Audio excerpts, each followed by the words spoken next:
Hello friends, কেমন আছো সবাই? আশা করি সকলে খুব ভালো আছো। তো আজকের রেসিপি চিকেন স্যুপ।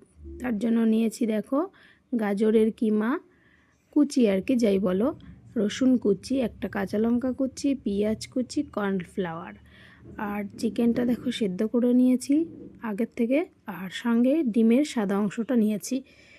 এবারে দেখো দিয়ে দিয়েছি সামান্য তেল, দিয়েছিলাম দেখেইছো আগে কড়াইতে। তাতে সব একে একে ভেজে নিয়ে, হালকা ভেজেছি, খুব ভাজা যায় না, হালকা করে ভেজে নিয়ে দিয়ে দিলাম ডিমের সাদা অংশটা দিয়ে, কিন্তু অনর্গল নাড়তে হবে।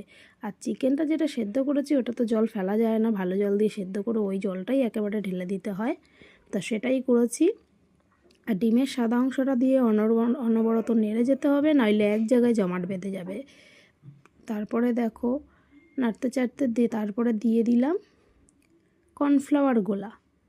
কর্নফ্লাওয়ার গোলাটা দিয়ে ওটাকেও ভালো করে নাড়তে হবে, অনবরত নেড়ে যেতে হবে, নাড়লে জিনিসটা সুন্দর হবে, থিকনেসটা সুন্দর হবে, না হলে এক জায়গায় জমাট বেঁধে যাওয়ার চান্স থাকে।